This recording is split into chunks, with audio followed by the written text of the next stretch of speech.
안녕하세요. 사연을 시작하기에 앞서 구독과 좋아요 부탁드려요. 감사합니다. 사연 시작해 볼게요. 결혼을 한 지 이제 한 달이 지났어요. 신혼의 달콤함도 잠시 바쁜 일상에 치여 살다 보니 어느새 장모님의 생신이 다가왔죠. 아내와 함께 장모님께 생신 축하를 드리기로 했는데 그날따라 아내의 업무가 늦어진다고 하더라고요. 아내는 미안한 목소리로 1시간 정도 늦을 것 같다며 먼저 가서 장모님께 인사드리고 있으라고 했어요. 평소 같으면 함께 가는 게 맞지만 장모님을 기다리게 할 수는 없었죠. 그래서 제가 먼저 처가로 향했어요. 처가 아파트 앞에 도착해서 초인종을 눌렀어요. 문이 열리자 장인어른이 반갑게 맞아주셨죠. 제가 인사를 드리자 장인어른은 웃으시며 안으로 들어오라고 하셨어요. 그런데 현관에서 신발을 벗는데 낯선 남자 구두가 하나 있더라고요. 혹시 장인어른이 친구분을 초대하신 건가 싶었어요. 거실로 들어서니 30대 후반 정도로 보이는 남자분이 장모님과 대화를 나누고 계셨어요. 정장을 단정하게 입고 있었고 첫인상이 꽤 괜찮아 보이는 분이었죠. 그런데 그 순간 제 귀를 의심하게 하는 말을 들었어요. 그 남자가 우리 장모님께 장모님 생신을 진심으로 축하드립니다 라고 말하는 거예요. 처음에는 제가 잘못 들은 줄 알았어요. 하지만 계속해서 그 남자는 장모님께 장모님이라는 호칭을 사용하더라고요. 제 머릿속이 하얗게 변했어요. 장모님께는 딸이 저희 아내 하나뿐이라고 알고 있었거든요. 그런데 도대체 저 남자는 누구길래 장모님을 장모님이라고 부르는 거죠? 혹시 제가 모르는 사이에 아내에게 동생이 있었나 싶기도 했지만 그럴 리가 없었어요. 결혼 준비를 하면서 양가 가족에 대해 상세히 이야기했는데 그런 얘기는 전혀 없었거든요. 그 남자는 제가 들어온 것을 보고 정중하게 인사를 건넸어요. 저도 어리둥절한 채로 인사를 받았지만 도저히 참을 수가 없었어요. 장모님께 직접 물어봤죠. 장모님, 이 남자가 누군데 장모님한테 장모님이라고 하는 거예요? 이게 도대체 무슨 일이에요? 제 목소리에는 당황과 의심이 섞여 있었어요. 솔직히 말하면 조금 화도 났었죠. 결혼한 지 한 달밖에 안 됐는데 이런 식으로 숨겨진 가족이 있다니 믿을 수가 없었거든요. 장모님의 표정이 순간 어두워졌어요. 그 남자분도 어색한 표정을 지으며 자리에서 일어났죠. 한동안 침묵이 흘렀어요. 그 침묵이 몇 분처럼 느껴졌지만 실제로는 몇십 초였을 거예요. 장모님이 깊은 한숨을 쉬시더니 천천히 입을 여셨어요. 사실은 오늘 이야기하려고 했다고 하시면서 앉으라고 하셨어요. 그리고는 힘겹게 이야기를 시작하셨죠. 그 남자는 정말로 장모님의 사위였던 거예요. 사실 장모님께서는 장인어른과 결혼하기 전에 첫 번째 결혼을 하셨다고 했어요. 그때 낳은 딸이 하나 있었는데 그 딸이 바로 저 남자의 아내라는 거였어요. 장모님은 힘든 시절이었다고 말씀하시며 이야기를 계속하셨어요. 첫 번째 남편과는 연애 결혼을 했는데 결혼을 앞두고 임신을 하게 되었다고 하셨어요. 그런데 문제는 시댁에서 장모님을 극심하게 반대했다는 거였어요. 장모님의 첫 번째 남편은 의사였어요. 그것도 대대로 의사 집안이었다고 하더라고요. 할아버지부터 시작해서 아버지, 그리고 남편까지 모두 의사였던 집안이었죠. 그런 집안에서 볼 때 장모님은 학벌도 없고 집안 배경도 변변치 않다며 격에 맞지 않는 며느리였던 것 같았어요. 혼인신고는 했지만 그 집에서의 생활은 정말 지옥 같았다고 하셨어요. 시어머니는 장모님을 며느리로 인정하지 않았고 온갖 구박을 했다고 해요. 임신 중인데도 집안일을 혼자 다 해야 했고 친정 식구들과도 만나지 못하게 했다고 하더라고요. 그렇게 힘든 시간을 보내며 딸을 낳았어요. 하지만 아이가 태어난 후에도 상황은 나아지지 않았죠. 오히려 더 심해졌다고 해요. 아이 아버지도 처음에는 장모님을 감쌌지만 시간이 지날수록 가족들 편에 서더라고 하셨어요. 결국 견디다 못한 장모님이 이혼을 요구하게 되었어요. 더 이상 그 집에서는 살 수 없다고 판단하신 거죠. 하지만 문제는 아이였어요. 양육권을 달라고 했지만 장모님이 가져갈 수 있는 상황이 아니었다고 하셨어요. 그 당시 장모님은 경제적으로 매우 어려운 상황이었다고 해요. 시댁에서 나오면서 갈 곳도 마땅치 않았고 혼자서 아이를 키울 능력도 없었던 거죠. 게다가 상대방은 의사 집안이었으니 법적으로도 불리한 위치에 있었어요. 그 아이를 두고 나올 때 정말 심장이 찢어지는 것 같았다고 하시더라고요. 장모님의 눈에 눈물이 맺혔어요. 30년도 넘은 일인데 여전히 그때의 아픔이 생생한 것 같았어요. 결국 장모님은 딸을 두고 그 집을 나오셨어요. 그 후 몇 년 동안 혼자 지내시다가 장인어른을 만나게 되었다고 해요. 장인어른은 장모님의 사정을 다 알고도 받아주신 분이었죠. 장인어른과 결혼한 후 저희 아내를 낳으셨어요. 하지만 장모님의 마음 한편에는 항상 첫 번째 딸에 대한 그리움과 죄책감이 있었다고 하더라고요. 하루도 그 아이 생각 안 한 날이 없었다고 하시면서 잘 크고 있는지, 나를 원망하고 있는지 궁금했다고 하셨어요. 세월이 흘러 장모님께서는 그 딸을 찾고 싶다는 생각을 하게 되었어요. 특히 저희가 결혼 준비를 하는 과정을 보시면서 그 마음이 더욱 간절해졌다고 하셨어요. 저희가 결혼 준비하는 걸 보니까 첫째 딸도 이제 결혼할 나이가 되었겠다는 생각이 드셨다고 하더라고요. 장인어른께서도 장모님의 마음을 잘 알고 계셨어요. 그래서 함께 그 딸을 찾는 데 도움을 주셨다고 해요. 수소문한 결과 몇 달 전에 드디어 그 딸을 찾을 수 있었다고 하더라고요. 처음 만났을 때 정말 몰라봤다고 하시면서 너무 잘 컸다고 하셨어요. 첫 번째 딸은 이제 32살이 되었고 2년 전에 결혼해서 행복하게 살고 있었어요. 그 딸의 남편이 바로 아까 제가 본 그 남자분이었던 거죠. 다행히 그 아이가 장모님을 원망하지 않더라고 하셨어요. 사실 장모님은 딸을 만나기 전까지 엄청난 두려움을 느끼고 계셨다고 해요. 자신을 버렸다고 원망할까봐, 만나기를 거부할까봐 무서웠다는 거예요. 하지만 그 딸은 오히려 장모님을 반겨주었다고 해요. 어린 시절부터 친아버지 쪽 할머니로부터 장모님에 대한 나쁜 이야기만 들어왔지만 성인이 된 후에는 당시 상황을 이해할 수 있었다고 하더라고요. 그렇게 모녀가 재회한 지 4개월 정도 되었다고 하셨어요. 그동안 몰래 만나면서 서로에 대해 알아가는 시간을 가졌다고 해요.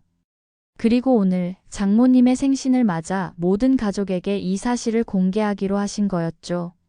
제가 이 모든 이야기를 들으면서 머릿속이 복잡해졌어요. 한편으로는 장모님의 아픈 과거를 알게 되어 안타까웠고, 다른 한편으로는 갑자기 생긴 처형에 대해 당황스럽기도 했어요. 그때 현관문이 열리는 소리가 들렸어요. 아내가 도착한 거였죠. 아내가 거실로 들어오다가 낯선 남자를 보고는 멈춰 섰어요. 제가 느꼈던 것과 똑같은 당황스러운 표정을 짓더라고요. 아내가 이분은 누구냐고 물어보자 장모님이 다시 한번 깊은 숨을 쉬셨어요.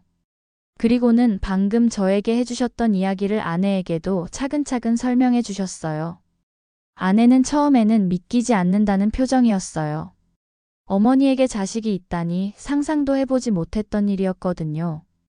아내의 목소리가 떨리고 있었어요. 충격을 받은 것 같았죠.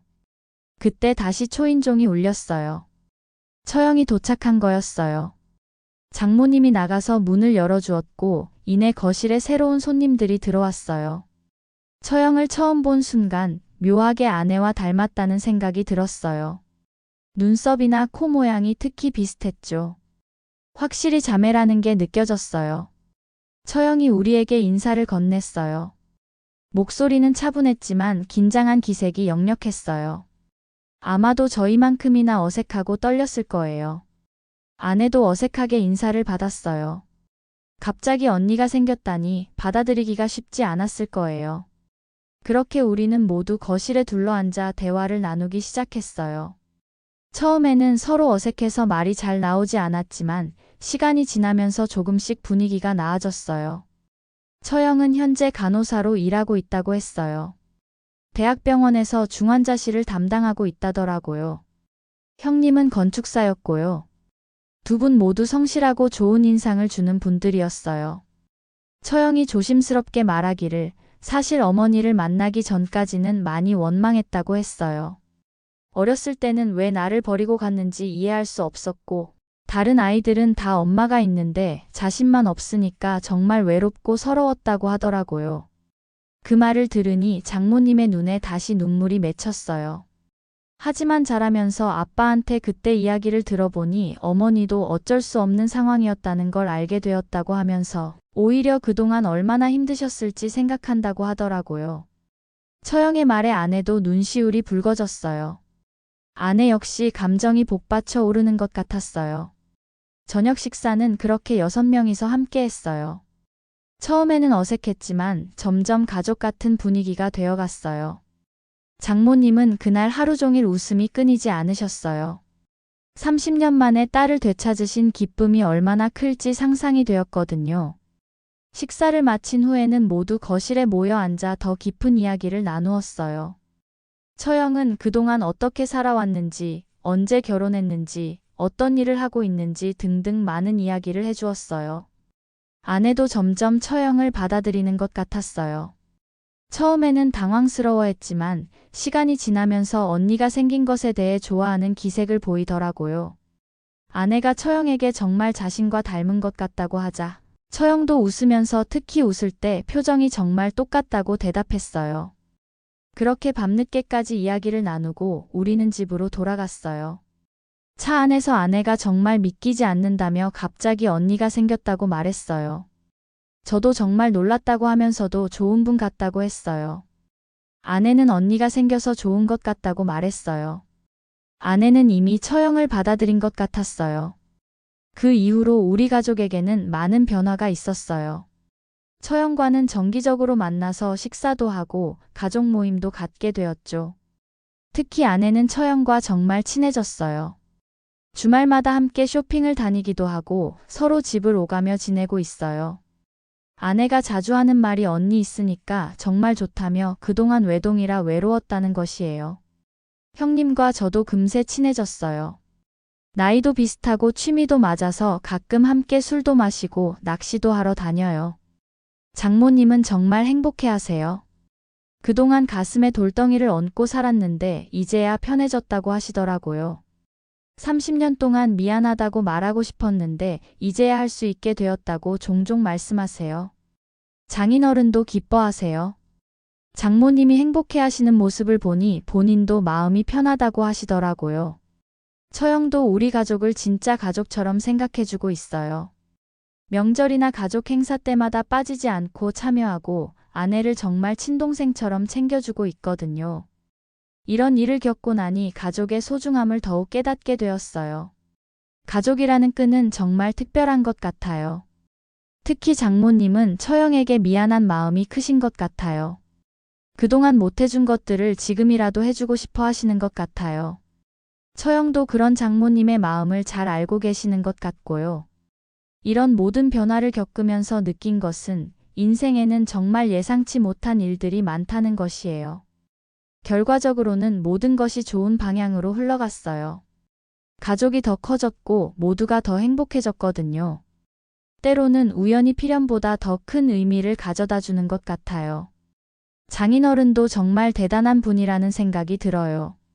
장모님의 과거를 다 알면서도 받아주시고 심지어 그 딸을 찾는 데까지 도움을 주셨거든요. 진짜 사랑이 무엇인지 보여주신 것 같아요. 장인어른이 한번 해주신 말씀이 가족이라는 건 혈연만으로 되는 게 아니라 마음으로 받아들이고 사랑하는 거라고 하셨어요. 정말 깊이 있는 말씀이라고 생각했어요. 이제 우리 가족의 단체 채팅방에도 처형 부부가 들어와 있어요. 매일매일 안부를 묻고 재미있는 사진들도 공유하고 해요. 정말 하나의 가족이 된 기분이에요. 앞으로도 이런 행복한 시간들이 계속 이어졌으면 좋겠어요. 물론 가족이 많아지면 의견이 다를 때도 있고 작은 갈등이 생길 수도 있겠지만 서로 사랑하고 이해하려고 노력한다면 잘 헤쳐나갈 수 있을 것 같아요.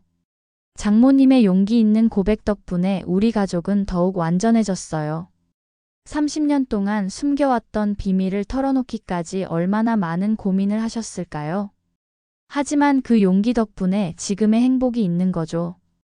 결혼한 지 한 달 만에 이런 큰 변화를 겪었지만 저는 정말 다행이라고 생각해요. 좋은 처형과 형님을 얻었고 우리 가족이 더욱 화목해졌거든요. 앞으로 우리 가족에게 어떤 일들이 있을지 모르겠지만 서로 사랑하고 아끼는 마음이 있다면 무엇이든 잘 해낼 수 있을 것 같아요. 그리고 이런 특별한 인연을 만들어준 운명에 감사한 마음이에요. 그날의 만남이 우리 가족에게 가져다준 기적 같은 변화. 정말 인생은 예측할 수 없다는 생각이 들어요. 하지만 그런 예측 불가능함이 때로는 우리에게 더 큰 행복을 가져다 주는 것 같아요.